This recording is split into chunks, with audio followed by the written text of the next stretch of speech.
নমস্কার বন্ধুরা, সবাই কেমন আছেন? আশা করি সবাই খুব ভালো আছেন।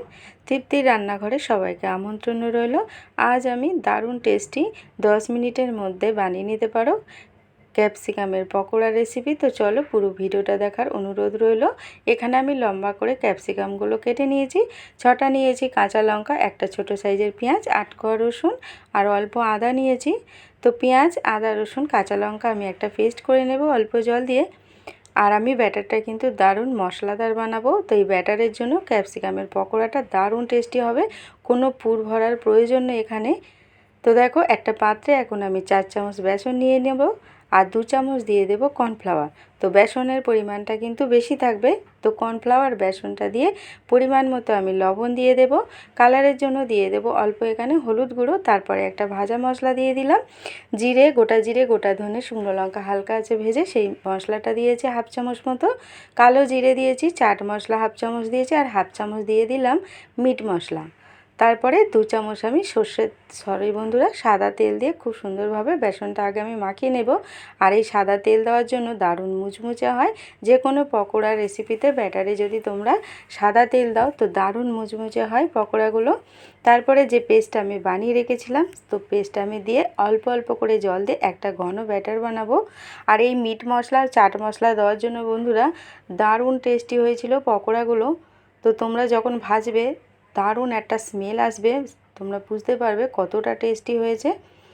তো আমি এর আগে কিন্তু আমার চ্যানেলে আমি পুর ভরা ক্যাপসিকামের পকোড়া রেসিপি ছেড়েছি চ্যানেলে, তোমরা চাইলে কিন্তু দেখে নিতে পারো। তো একটা ক্যাপসিকাম আমি এখানে ব্যাটারে দেখিয়ে দিলাম কতটা ঘন হবে, যাতে ক্যাপসিকামের মধ্যে সুন্দরভাবে কোট হয়, সেভাবেই কিন্তু বানাতে হবে ঘনটা।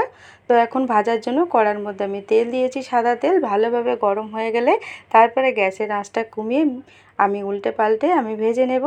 তো প্রথমে কিন্তু আমি তেলটা একটু বেশি গরম হয়ে গেছিলো, তোমরা তেলটা গরম হয়ে গেলে তারপরে কিন্তু গ্যাসের আঁচটা কমিয়ে তারপরে পকোড়াগুলো ভাজবে। তাহলে বন্ধুরা দারুণ পকোড়াগুলো মুচমুচে হবে। তো জোরে গ্যাসের আঁচ দিয়ে জোরে ভাজলে পকোড়াগুলো উপরটা বেশি পুড়ে যাবে আর ভিতরটা ভালো ভাজা হবে না আর মুচমুচেও হয় না। তার জন্য কিন্তু যে কোনো পকোড়া তোমরা গ্যাসের আঁচটা বাড়িয়ে কখনোই করবে না। তো দেখো, আমি এখন উল্টে পাল্টে খুব সুন্দরভাবে ক্যাপসিকামের পকোড়াগুলো ভেজে নিয়েছি, আমার রেডি হয়ে গেছে। এখন আমি তেল ঝরিয়ে আমি তুলে নেব। তো বাকিগুলো একইভাবেই আমি ক্যাপসিকামের পকোড়াগুলো মিডিয়াম আঁচে ভেজে নেব। দারুণ টেস্টি হয় বন্ধুরা, তোমরা কিন্তু চটজলদি বানিয়ে নিতে পারো। 10 মিনিটের মধ্যে পুরো রেডি হয়ে যায় এই পকোড়া রেসিপিটা।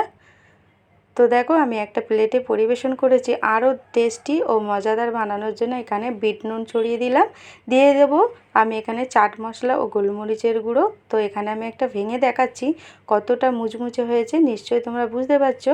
তো আওয়াজটা শোনাতে পারলাম না, তার জন্য বন্ধুদের সরি। তো দারুণ মুচমুচে হয়েছিল আর দারুণ টেস্টি হয়েছিল। তো আজকের মতো টাটা বন্ধুরা, সবাই ভালো থাকবেন, সুস্থ থাকবেন। এতক্ষণ আমার ভিডিওটা দেখার জন্য অসংখ্য ধন্যবাদ। ইউটিউবের নতুন বন্ধুরা সাবস্ক্রাইব করে পাশে থাকবেন, আর ভালো লাগলে লাইক কমেন্ট শেয়ার করে দিও। ফেসবুকের বন্ধুরা প্রোফাইলটাকে ফলো করে রেখো, আর কেমন হয়েছে অবশ্যই কমেন্টে জানিও। আজকের মতো টাটা বন্ধুরা, আবারও আসবো নতুন কোনো একটা রেসিপি নিয়ে। সবাই খুব ভালো থাকবে।